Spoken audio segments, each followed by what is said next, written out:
Okay, I think it's recording, so you want to get started? Go for it. All right. Thank you. I appreciate it. Hi, everyone. It's great to be with you all. I'm Josh Taveras. I'm running for New York State Senate here in District 8. So from what Holly was saying, it encompasses from East Massapequa all the way to Sayville. So it's a pretty long district down there on the South Shore of Long Island. I'm a first generation Dominican American, and I currently live in Massapequa. And my professional background is in retail operations management. I was born here, one of the first people in my family to be born. But unfortunately, when I was 7, my mother fell terminally ill with Huntington's disease. So from a very young age, I had to battle as a childhood caretaker.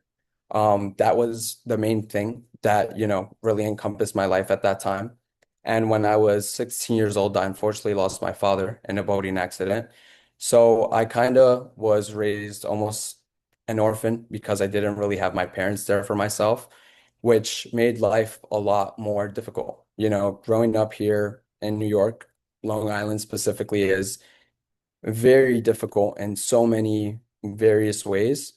But just having all those safety nets kind of taken away from someone really puts them into perspective how difficult life is. But, even with those obstacles, I continued steadfast.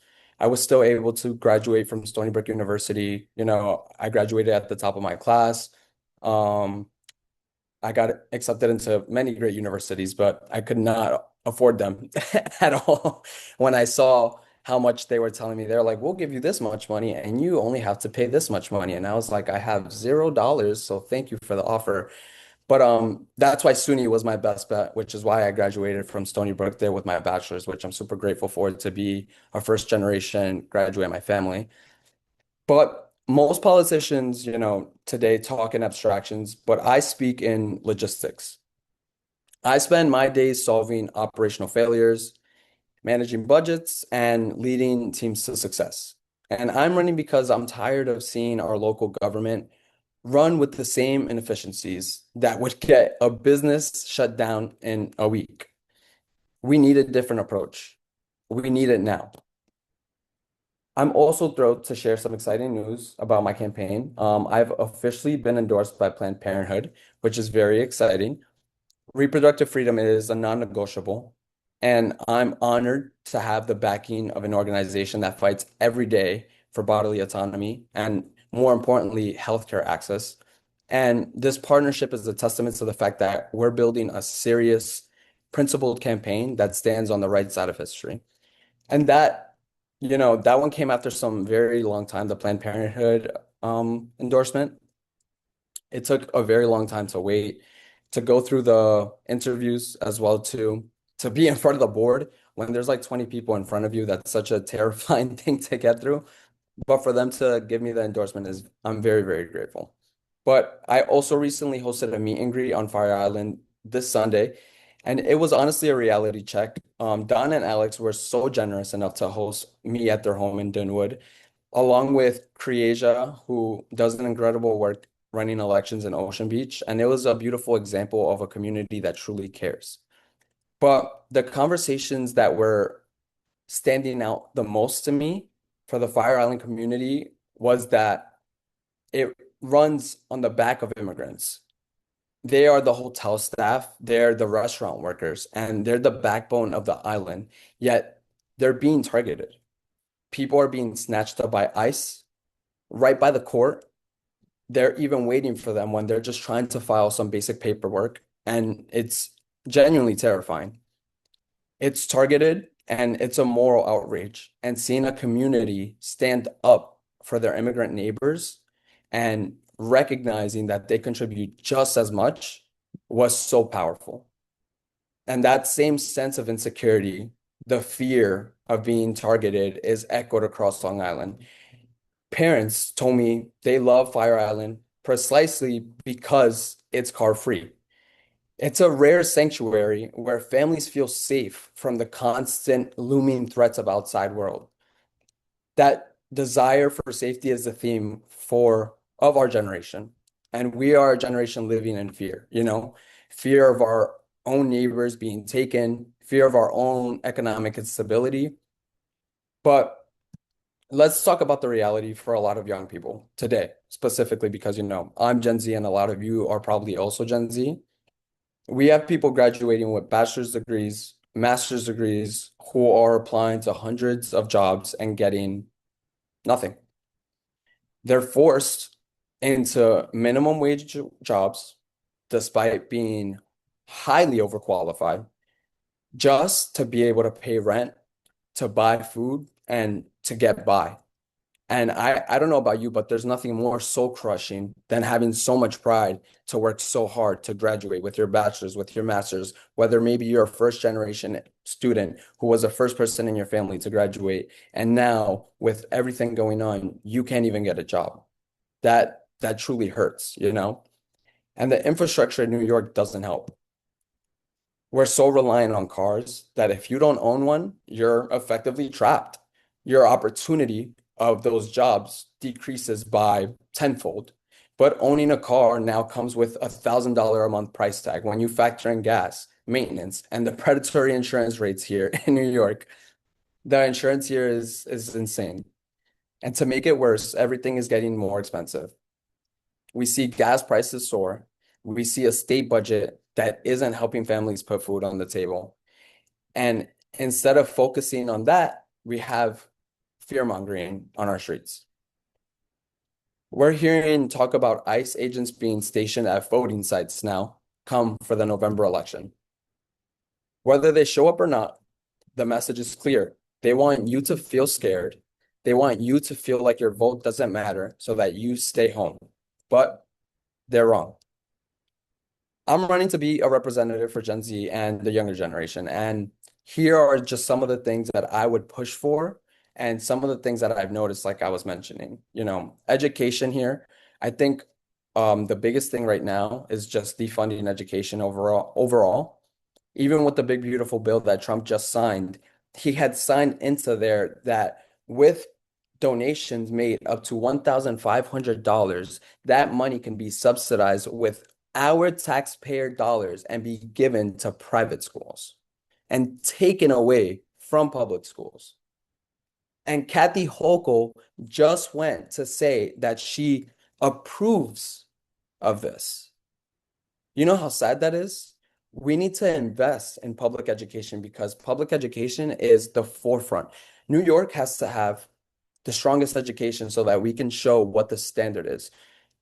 Making sure that we have a strict curriculum that is being offered to our students so we can prepare them to be the next generation, to be great voters, to be critical thinkers, and to do research for themselves. And that all starts with us investing in the future of ourselves. And right now we're failing the next generation because every single day we're taking money from them, whether it's a charter school that pulls money directly from public schools and puts that into the other schools, or the private donations that are going on now. They continue to pull public funding from these schools. Teachers keep getting fired. School classrooms keep adding more students, and the scores keep decreasing overall.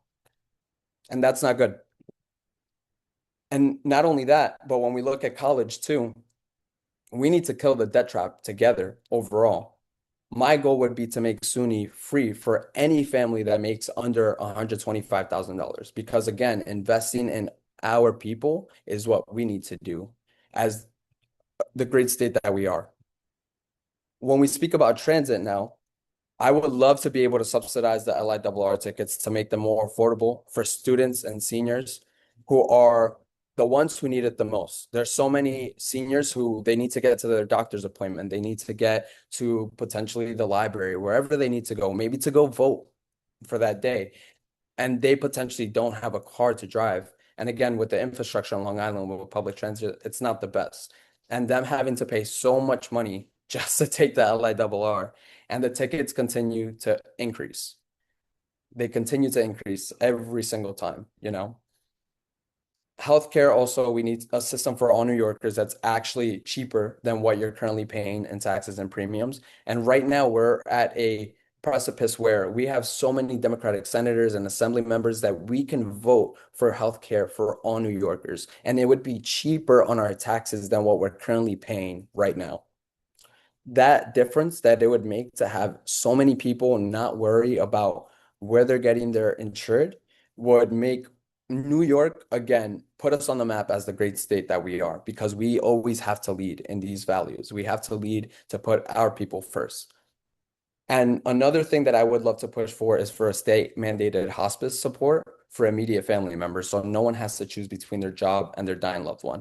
Coming from someone who had to take care of my mother from a young age, from 7 years old, watching her have a terminal illness, it made us struggle even harder in so many different capacities because she didn't have papers. She wasn't getting support from the government until we got through that process. Now I'm so grateful to say that she gets 24-hour around the clock care that's covered, but we fought so hard and long for that.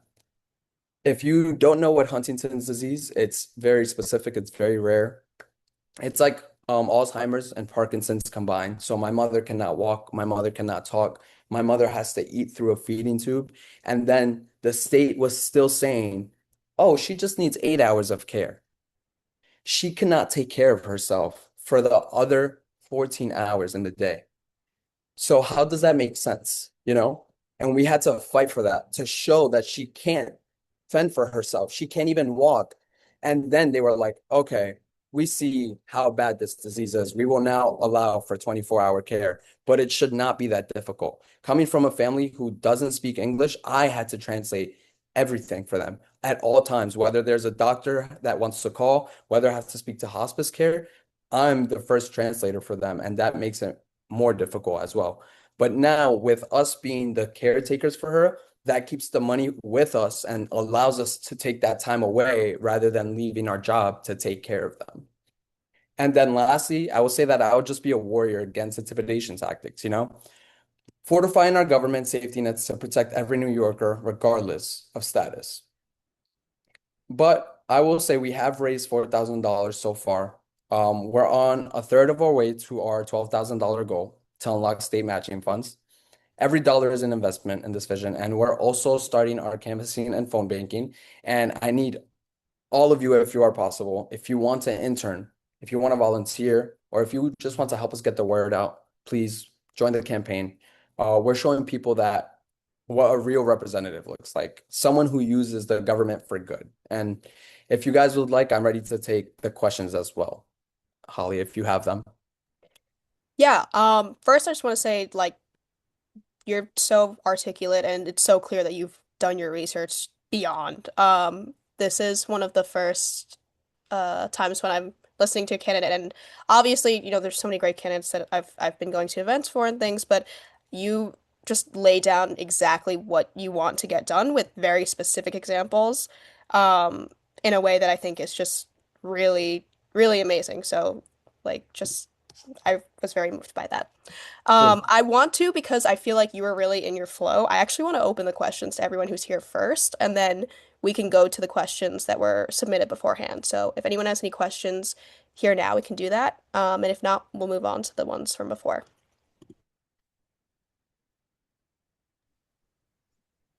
I have a question. Yes.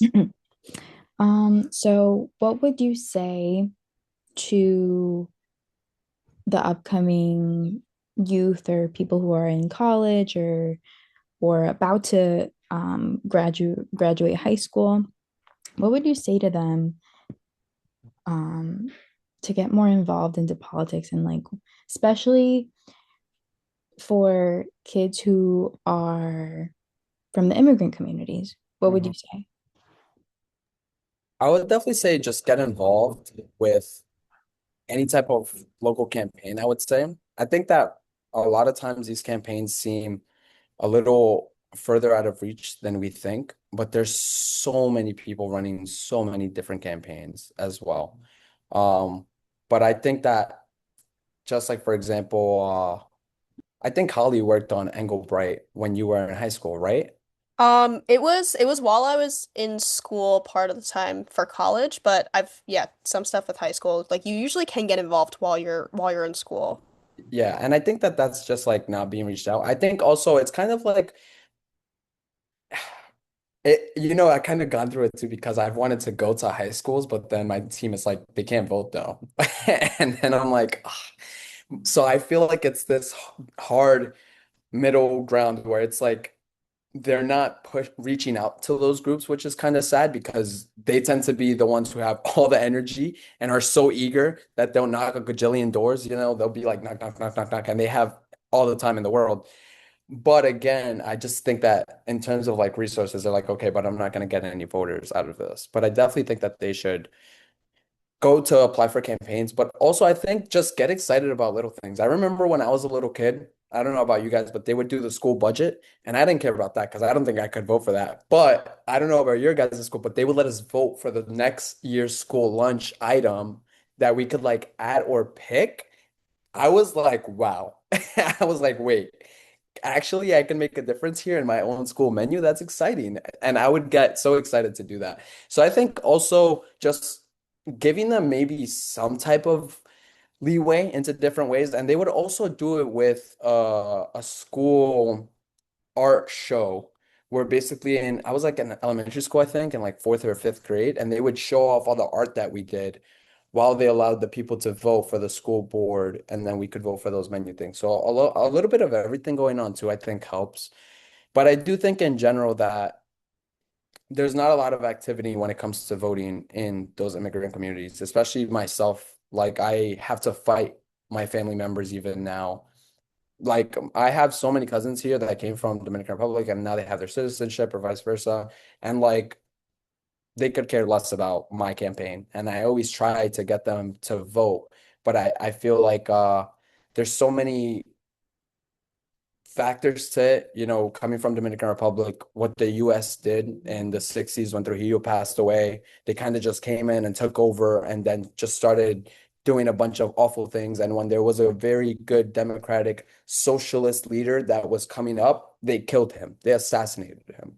So when my people come here, the reason that they don't trust the government doesn't come without weight. It comes with reasoning, because they've seen back at home what they've done in Colombia, what they did with the United Fruit Company, and Panama, what they did with the canal. The US is a terror when it comes to these Latin American countries. So a lot of times when these people come here, that is what they know about us, which is not the best. So that's why it's important to be friendly to the other countries, and not cause problems as we have in the past, because it causes this to come back to us in the future, I believe, very much so.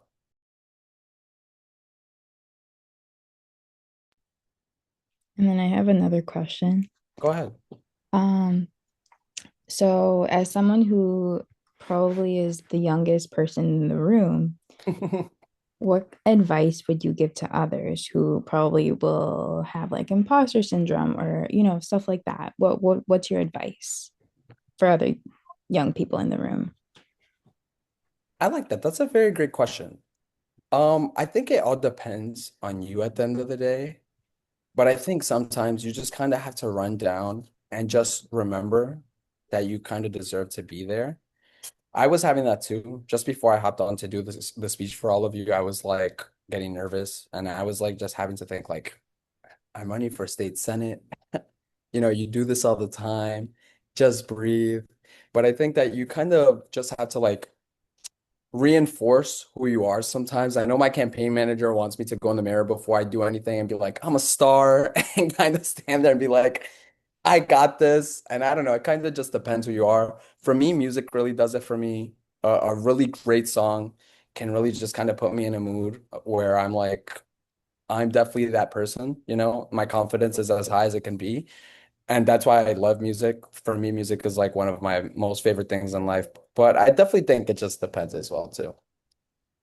But I get the imposter syndrome, especially I know again coming from like being Latino, when you're growing up at home, living at home and then graduating with a degree and still living at home with your parents who don't have it creates this very weird dynamic where they continue to tell you that they know more when you've gone to school to literally know more. And it puts you in a very weird predicament where they think that it causes just, friction, Mhm. because they start to think like, oh, you have this ego because you graduated from school. But it's like it's not very much an ego. It's like you worked so hard to get to that, which is the same thing that they were pushing you to do. But then you get to that weird fence where it's like a little odd. So I will say I do understand that too as well. But I think that at the end of the day, don't feel like you have to prove them wrong or like prove your point as if like you graduated and you haven't like secured that job, or like maybe if moving out is like that thing that shows your parents that you've did it, that you're successful. Don't pin something to it, because success is like, it's like stairs. You have to take it one day at a time, and every day you're gonna keep going up all the time. I hear Rome wasn't built in a day. I know it's probably very basic, but that's a very good thing to say. But yeah, there's a lot of different perspectives I say that one could bring for that question. But that was a very good question. I love that. Thank you. Yeah, no problem. Anyone has any questions, just unmute and go for it. I have a question. Yes. So I'm curious. In your district, you talk about a lot of the immigrant community, but I want to know, what are your chances in this district? Is it going to be a good year because of the blue wave that people think is going to happen? Is it going to be a good year because of turnout? Like, what makes you think that you can win this district?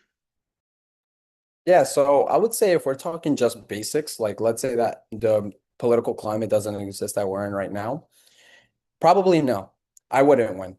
Um, Jared Gandolfo, who is running against me, is a Republican.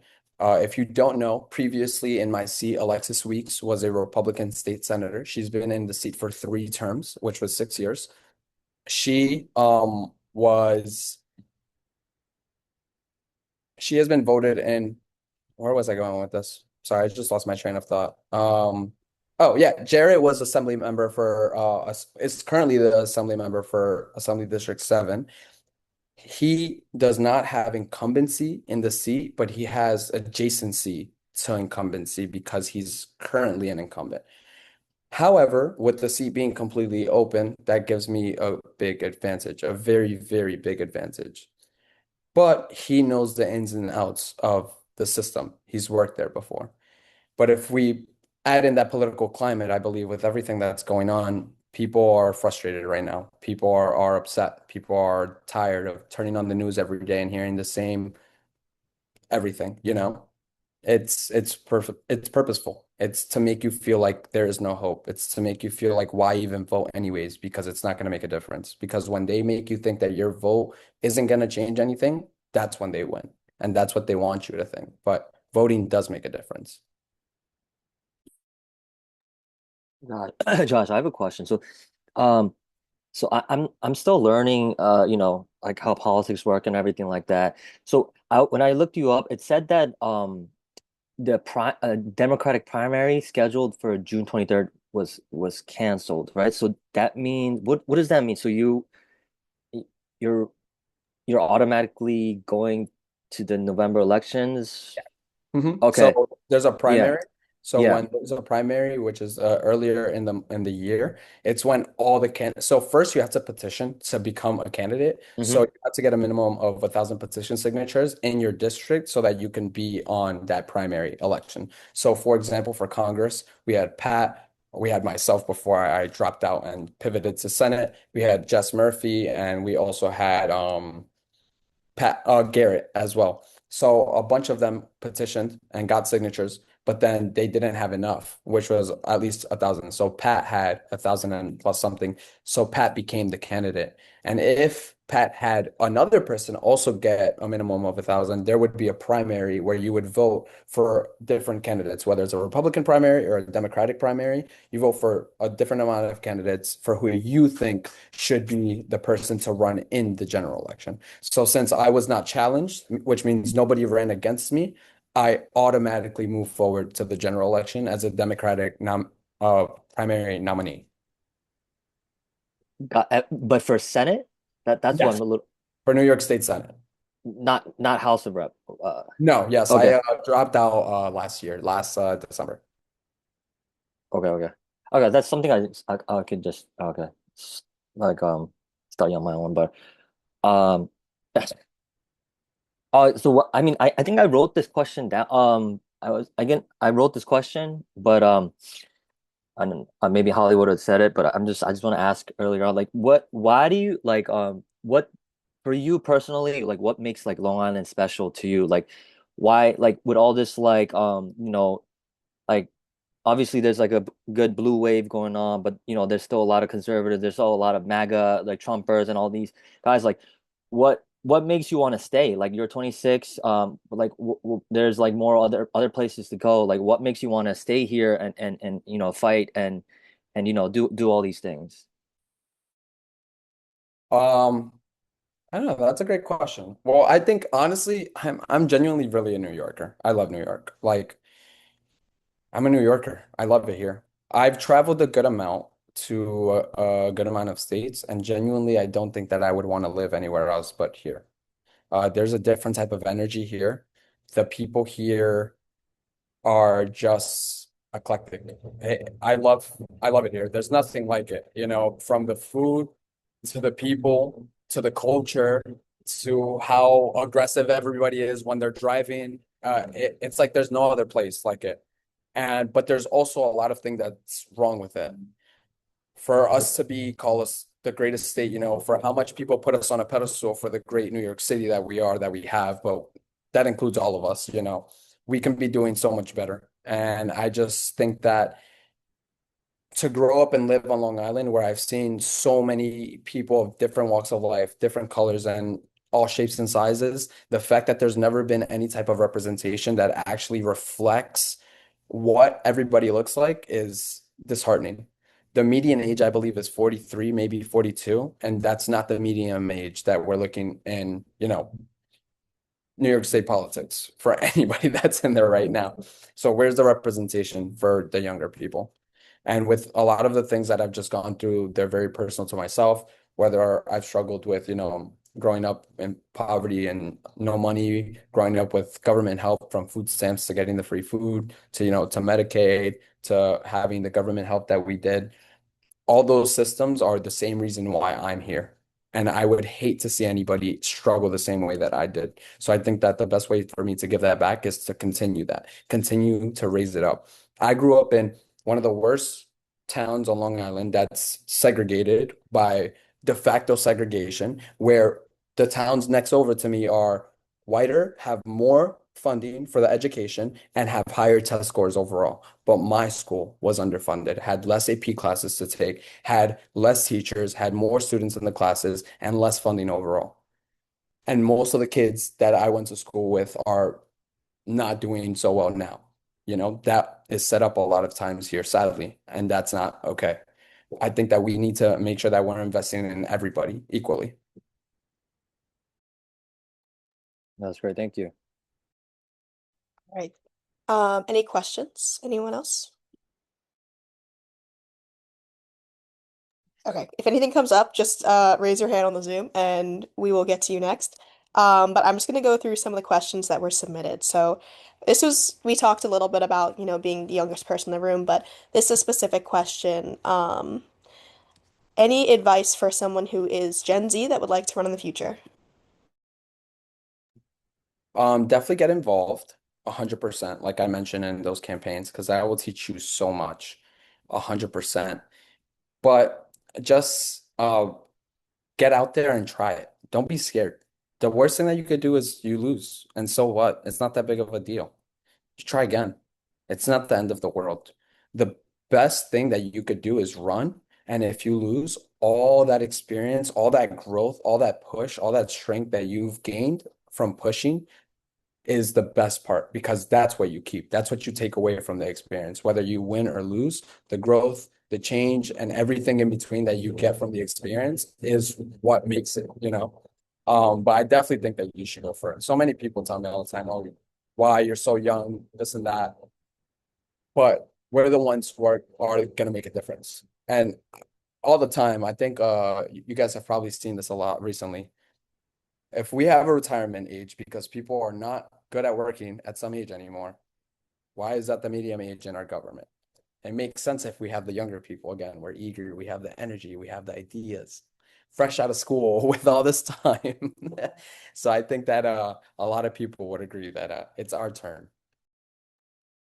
Yeah, definitely. And I think also the mindset that you have that either way you're going to learn a lot from it when you put your heart into it is exactly the reason that why, either you're going to win this election or you're going to win another election eventually. So I think that's the perfect mindset to have. Um, okay. We kind of went over this one, so I'm gonna go to the next one. Someone asked something very specific. How do you feel, this is what they said, quote unquote, how do you feel about the shady deal between PSEG and LIPA? If you don't know about that, that's totally okay, but if you have thoughts on that, If I'm not mistaken, I believe the surcharge went up once again. If that's what they're speaking on. I do think that I don't want to reiterate the cursing they said to be professional, but the BS that they're doing is definitely getting astronomical. I wish I could share my bill with you guys. I'm pretty sure that 50% of my last bill was surcharges, almost more than what I use in electricities were charges to connect my power. It's like I don't know if you guys have ever seen those memes where they're like fee for the fee, that's kind of the point we're getting to.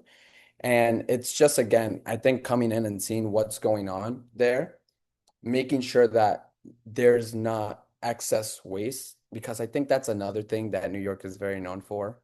I think you guys could see from any of the new train stations that we build, they're like after 36 years and $10 billion, we have now built one train station.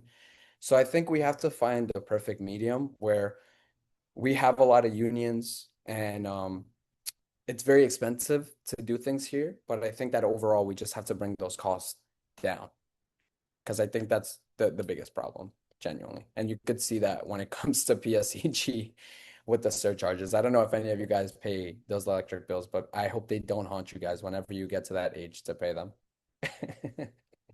yeah, I've certainly heard my fair share of complaints from my family about PSEG. I still live at home, so I haven't gotten to the point where I'm the one facing the bill directly, but yeah, definitely. Okay, so what is your stance on helping the environment? I absolutely love the environment. There's nothing that I could care more about. This is the earth that we were born on, and this is the only one that we have. We have to take care of it. Um, I know that in the state budget, they've rolled back the state climate protections that we established, where we would reduce our carbon emissions by a third by 2040, if I'm not mistaken. Kathy Hochul just announced that not too long ago, which is disheartening to say the least. We need to continue to invest and environmental to have the strongest environmental protection laws. Because as we continue with building data centers, unfortunately, and using the water that we need every day to cool these data centers, everything has only gone up. It's so sad to see because I don't know if you guys remember during COVID, you saw ecosystems returning, species that hadn't been back in years, and it was beautiful to say the least. And now the way the trajectory went from this to like the steepest down is bad. With the data centers being put up like day after day, now we have coal sensors that are being turned back on that haven't been on for 10 to 15 years. More of also the oil rigs as well. It's just not good. I think that it's expensive, of course, to invest in clean energy, but it's important. I have a engineering background, a chemical engineering background, actually, before I switched over to politics, oddly enough. So it's actually kind of something that's kind of dear to my heart. But I think genuinely the answer is nuclear energy. I love nuclear energy, but sadly, it's been fear-mongered with all the sad, you know, problems that it's had in its past, like in Japan and Shelter Island, for example. But I think that we need to move past that fear because genuinely it is where our best hopes are. with how much energy output it has, with how clean it is overall, we really need to get pushing on the nuclear energy overall because there's not enough nuclear reactors here in the US. Awesome. Okay. This is from Harrison. I'm not sure if he ended up asking us about engaging more young people in the midterms. Did we do that? I know there's one question. Or if you just want to do something quick on that. Oh, okay. Yeah, just, Yes, no, I could do that one too. yeah. Same thing as I was mentioning before, like your guys' vote definitely matters. But I think it depends. There's a lot of different instances. But I think the best thing we could do as people is just to check in on other people and be like, hey, are you gonna vote? Because I think that's a lot of times people don't even think about it. They have a lot going on. A lot of people don't even know the midterms exist half the time, sadly, because they just think that you vote for a president and that's it.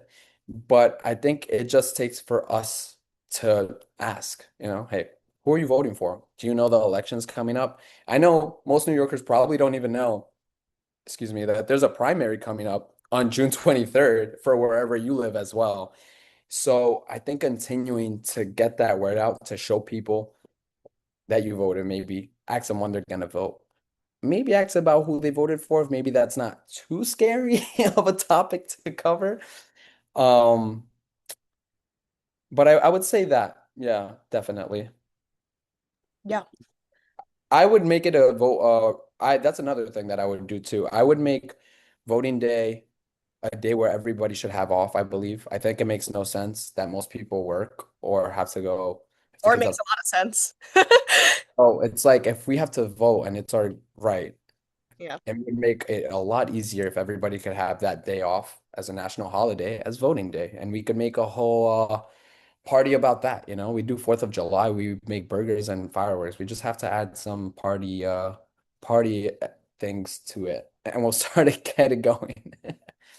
definitely. That should be one of our core values is, especially as like one of the first major democracies in the world. Like you would think that that's something we're more into, but okay. So, Greg, who's actually my friend from college, said, "You're running in a red district in a year where democratic enthusiasm should be high. How do you think campaigns should balance persuasion with maximizing turnout?" I would say that, wait, can you read the question again? Just so I heard it right. Yeah, you're good. I know him well. He's a poli-sci student, so I think he's deep in the weeds with this one. He said, "You're running in a red district in a year where democratic enthusiasm should be high. That's what I thought he said. Yeah, how do you think campaigns should balance persuasion with maximizing turnout? So just getting people to the polls as opposed to getting, the independents, I think is what he's saying. Oh, okay. I see what you're saying. Yeah, no, the independent is a little difficult to go for, I would say. Look, actually, oddly enough, in the district that I'm running in, it's actually 32% Democratic, if I'm not mistaken. And the Republican is actually a little bit lower.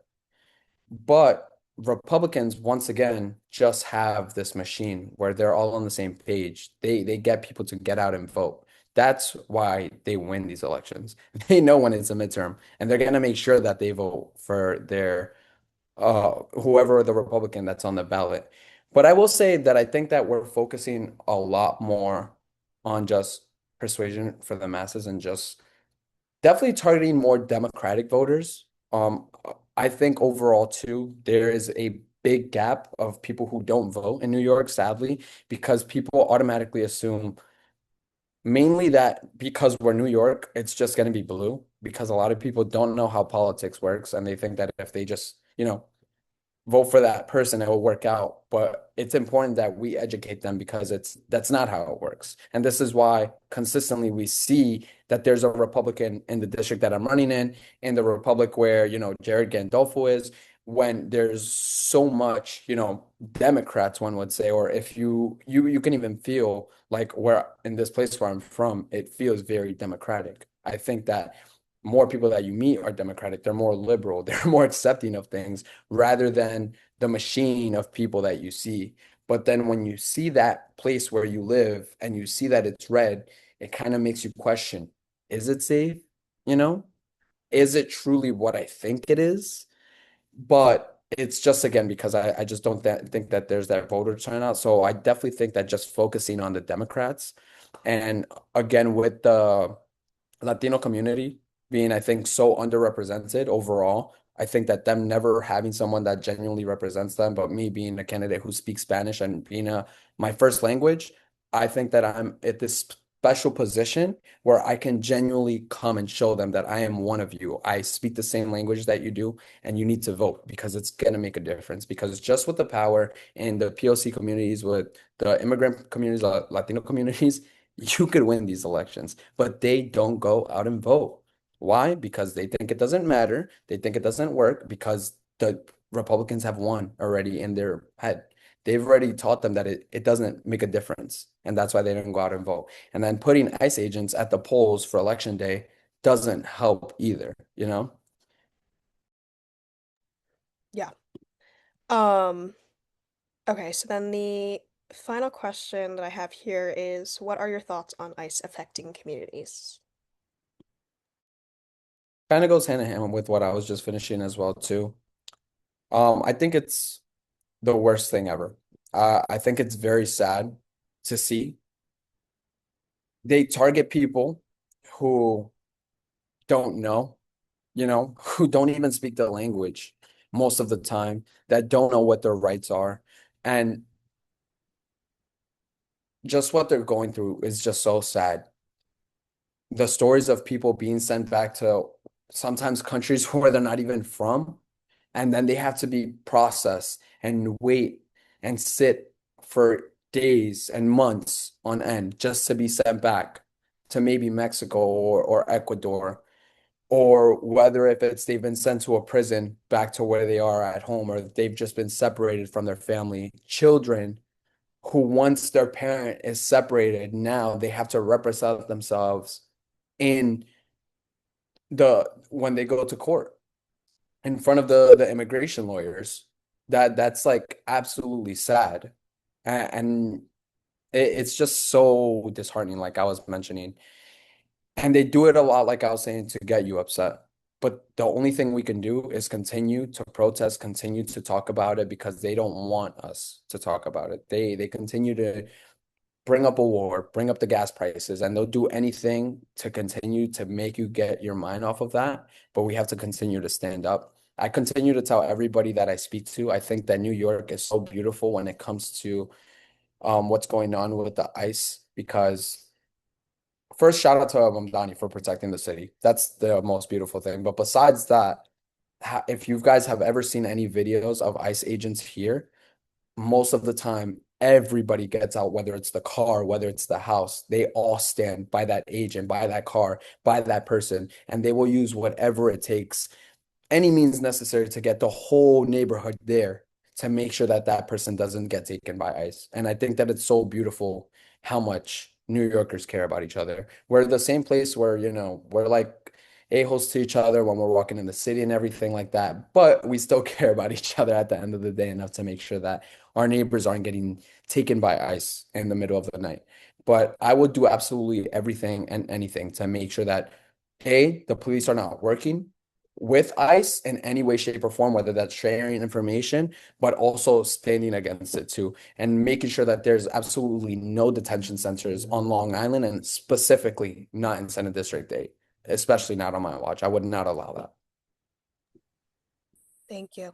Yeah, I definitely agree. I think that also sending um the people who are getting detained back to countries that they're not even from in the first place is also just an added slap on the face to just, give another good fuck you after it, which is just psychologically insane and so sociopathic. I think we have time for maybe one or two more questions. So does anyone have any here because we finished our questions that were submitted previously? So just chime in.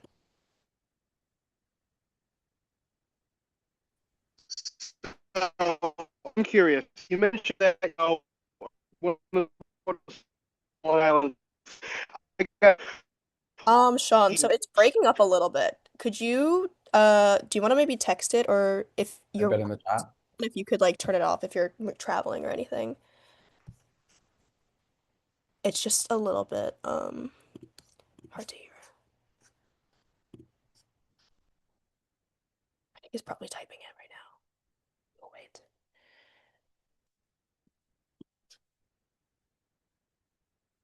But I mean, while we're waiting, Josh, if you just want to say some of the ways to get involved in your campaign for some of the people here, and if they have any friends who are interested, and then Sean, if you want to text your question, we'll do that next.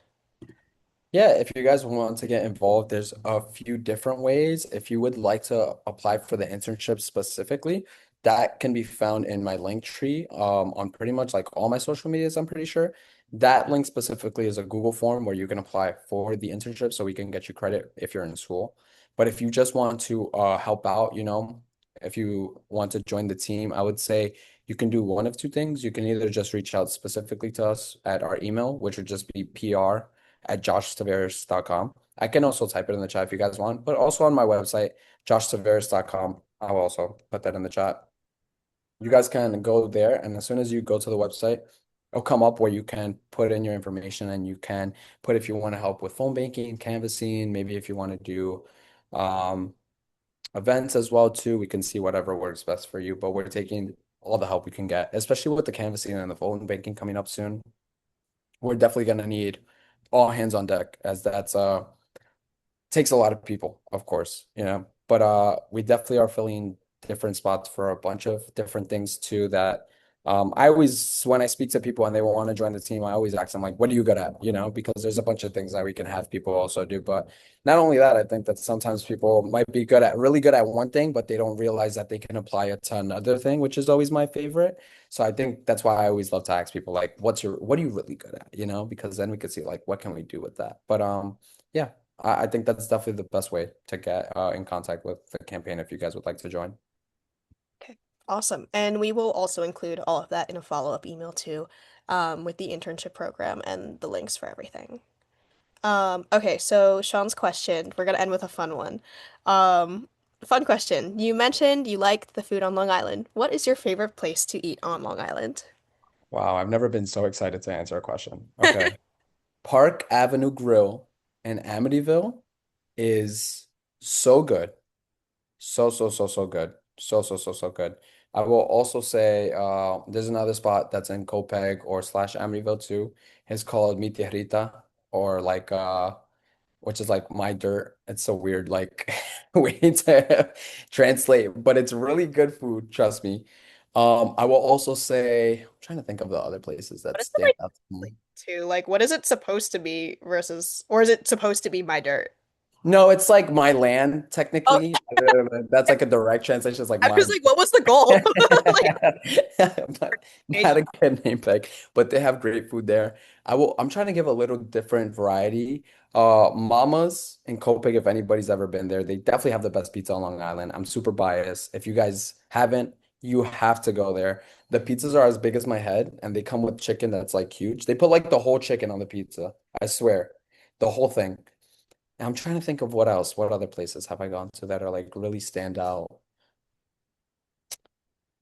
Yeah, those are the ones that stand out to me right now. I would say, oh, Spoon Sticks. Oh my God, I can't forget about Spoon Sticks. I don't know if anybody's ever been there before, but I think it's like Korean and Japanese. It's delicious. They have some really great kimchi there. I love kimchi. I usually like Asian food is my favorite. I love sushi. Oh, okini too, which is a Massapequa. I could go on forever if I get my list out, but I love sushi and Asian food as well too. But anything like that. Sup too, I think that's Vietnamese. There's like so many locations that I could bring up. Cuckoo in Huntington. I'm writing it down. Let me take a picture right now. If you guys want to send me any food recommendations, I love it. I also love to cook and bake as well too. All the time. Like I'm cooking, baking nonstop. I don't bake as often as I used to because like I love making focaccia bread, for example, too. But my boyfriend says I only bake when I'm sad. So like my friends will make jokes and be like, someone upset him, so he'll make us bread. So I don't know. I don't believe the conspiracy theories, but I do love to cook food. I do love cooking food. But thank you for that, Sean. I do love that question. I don't know. Are you on Belly? Belly? No Belly, the app. Is that like letterbox for food? Because I feel like you seem like you know a lot of places. Like I think that you would like you could friend each other on it. I'm on Belly, so I'm gonna have to download it now. I'm influenced. You have a code that I could join where you get like I think money? I actually get something. I don't know what it is. I think they always tell me though. They're like, send this code over, so I'll send it to you actually after this. Thank you, Holly. Of course. Okay. Well, thank you so much, Sean, for the fun question to end on. That is it for our meeting. So I just want to say thank you so much again, Josh, for taking the time to do this meeting and for answering all the questions so thoughtfully and for putting yourself out there with running. It's not an easy thing.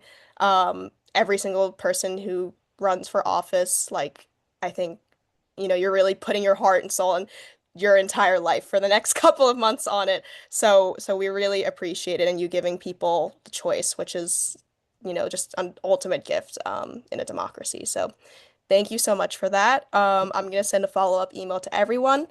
And other than that, thank you everyone for attending and have a great rest of your evening. Thank I'll you for this having me as well too. And thank you everybody for coming out. And thank you for Holly for hosting and being an amazing running left on Long Island. I think not even 1 year, if you guys don't know, her and Magda, not even a year into this, just hosted that fundraiser not too long ago at the Italian dinner, which was absolutely beautiful. And they're doing the meetings all the time here. So great job to both of you, definitely. Thank you. Thank you. All right, I'm gonna leave the Zoom room open. If anyone has any questions or if you have to run, Josh, all good. And we'll go from there. Thanks, guys. I'm just gonna say go Knicks. Yeah. Go sports. Yeah. Thank you so much, Josh. I'll be Thank in you. contact. That's no Yep, problem. take care, everyone. Bye bye. Have a good night. Good to see you, Magda. All right, I think that's everyone. So. Bye, Holly. See ya.